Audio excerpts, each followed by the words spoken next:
আপনি হয়তো জানেন না ফ্যাটি লিভার কিন্তু হঠাৎ করেই সিরোসিস বা ক্যান্সারের রূপ নেয় না। এটা ধাপে ধাপে লিভারকে ক্ষতিগ্রস্ত করে। ফ্যাটি লিভারের প্রাথমিক অবস্থায় লিভারের ভিতরে শুধু চর্বি জমে, কিন্তু এই অবস্থায় সাধারণত তেমন কোনো উপসর্গ বা লক্ষণ থাকে না এবং বড় কোনো ক্ষত বা প্রদাহ হয় না। এটা অনেক সময় খাদ্যাভ্যাস ও জীবনধারার পরিবর্তন করলেই ঠিক হয়ে যায়। কিন্তু এই অবস্থায় তেমন কোনো পদক্ষেপ না নিলে শুরু হয় প্রদাহ সহ ফ্যাটি লিভার। এতে শুধু লিভারে চর্বি জমে না, বরং এই অবস্থায় শরীরে ক্লান্তি ভাব বেড়ে যায়, গ্যাস্ট্রিক, কোষ্ঠকাঠিন্য, হজমের সমস্যা, পেটের ডান দিকের শিরশির ও ভারী ভাব অনুভূত হয়।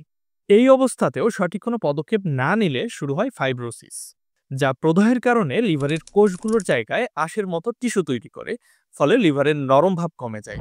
এই অবস্থায়ও যদি সঠিক চিকিৎসা শুরু করা যায়, তাহলে ফ্যাটি লিভারকে অনেকটা নিয়ন্ত্রণে আনা সম্ভব। কিন্তু এখানেও অবহেলা করলে শুরু হয় লিভার সিরোসিস। এ সময় পেট ফুলে যাওয়া, চোখ ও ত্বক হলুদ হয়ে যাওয়া, জন্ডিস, এমনকি সহজে রক্তক্ষরণ হওয়ার মতো লক্ষণগুলো দেখা দেয়। এই অবস্থায় লিভার প্রায় অর্ধেকের বেশি স্থায়ীভাবে ক্ষতিগ্রস্ত হয়ে পড়ে। এই ক্ষতি আর পুরোপুরি ঠিক করা প্রায় অসম্ভব হয়ে পড়ে। আর এখান থেকে শুরু হয় লিভার ক্যান্সার। দীর্ঘদিনের লিভার সিরোসিসের পর লিভারে ক্যান্সারের কোষ তৈরি হয়। এটাই সবচেয়ে বিপজ্জনক ধাপ।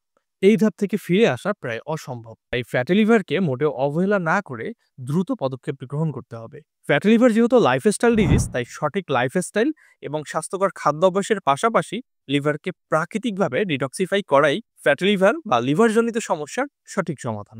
এভাবেই লিভার সিরোসিস এমনকি ক্যান্সারের মতো মারাত্মক স্বাস্থ্য সমস্যা থেকে বেঁচে থাকা সম্ভব। তাই নিয়মিত প্রাকৃতিকভাবে লিভারকে ডিটক্সিফিকেশনে সহায়তা করুন, সঠিক খাদ্য অভ্যাস ও লাইফস্টাইল মেনে চলুন, অন্তত নিজের পরিবারের কথা চিন্তা করে নিজের লিভারের যত্ন নিন। স্বাস্থ্য সংক্রান্ত আরও গুরুত্বপূর্ণ তথ্য পেতে আমাদের আল আফিয়াতের ফেসবুক পেজটি ফলো করুন এবং ভিডিওটি শেয়ার করে অন্যকেও সচেতন করুন। ভালো থাকুন, সুস্থ থাকুন, আল আফিয়াতের সাথেই থাকুন। আল্লাহ হাফেজ।